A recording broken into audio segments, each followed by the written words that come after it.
If you're not sleeping, you're not healing. This is Down the Ridge with Dr. Patty. I'm Dr. Patty Barch of Naturally Unbridled Wellness in Onalaska, Wisconsin, and naturallyunbridled.com.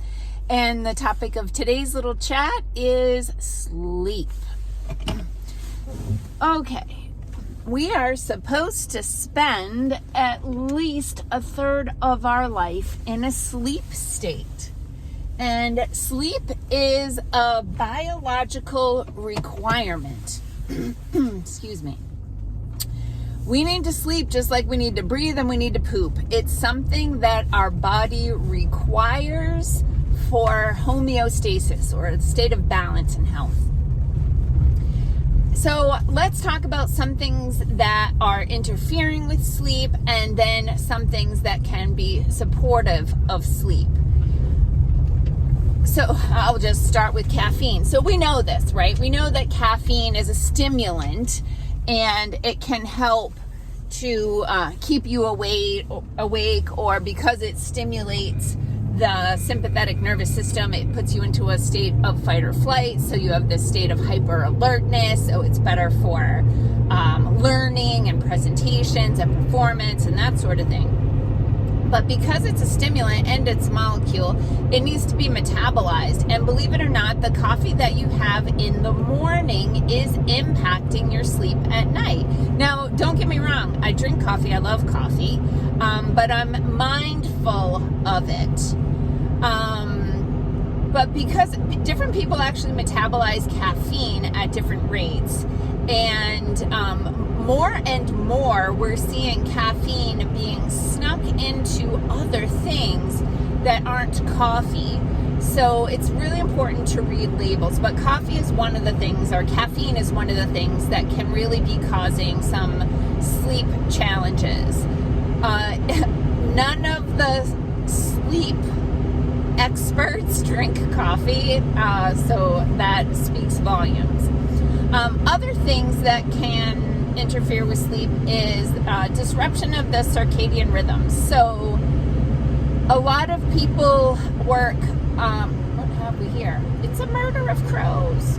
A lot of people work in environments where they're on shifts. So medical people in product production, they may have to be awake at times where your body would naturally want to be sleeping.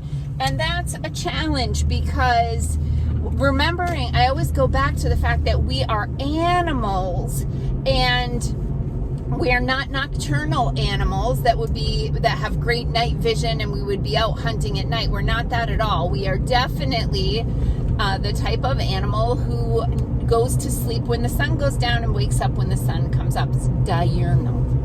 Anyway, working night shifts so that you have to sleep during the day is really unhealthy.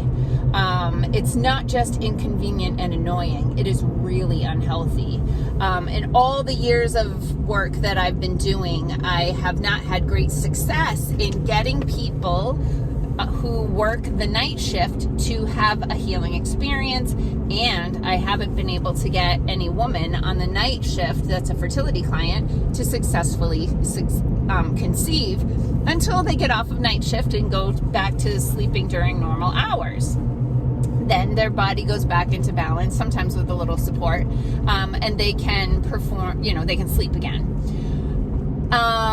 Okay, then there's of course, there's the light pollution. Again, as animals living in nature, we would not have much light after the sun goes down, except if there's a really bright moon.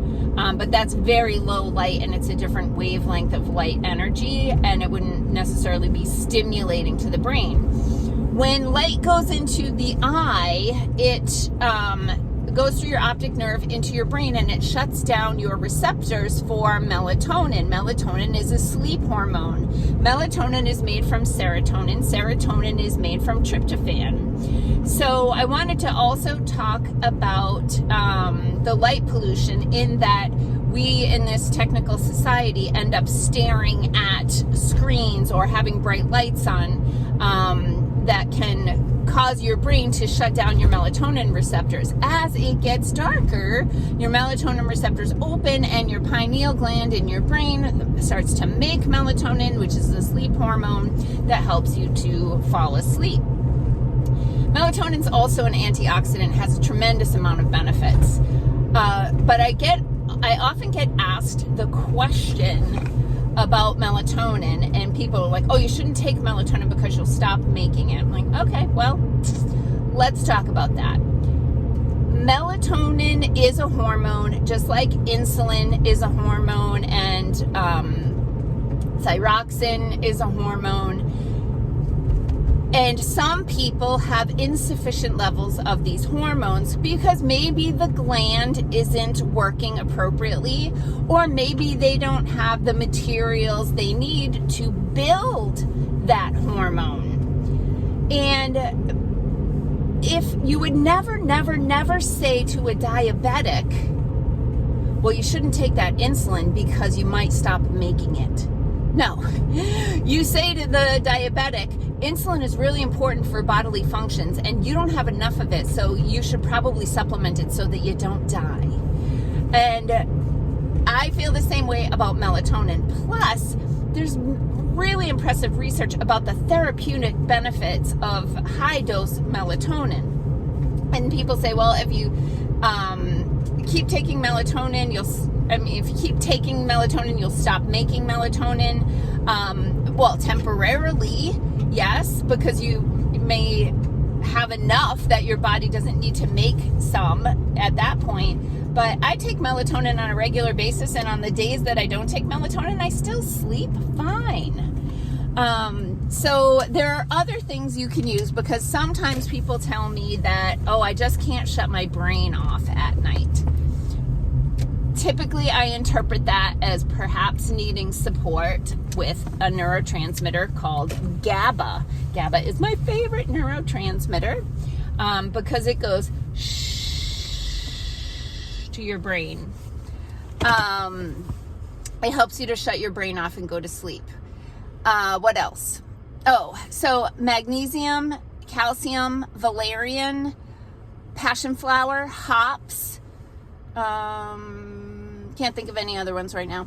Those are all natural sleep support. If you are interested in learning more about getting healthy sleep, I have a whole chapter on that in my book, 7 Steps to a Naturally Unbridled Life. So if you go to naturallyunbridled.com and click on the shop tab, you'll see my books are there along with some of my favorite supplements, and the magnesium supplement that's there is called Calm. So that is Down the Ridge with Dr. Patty for today. Sleep well, peeps. Have a healthy day.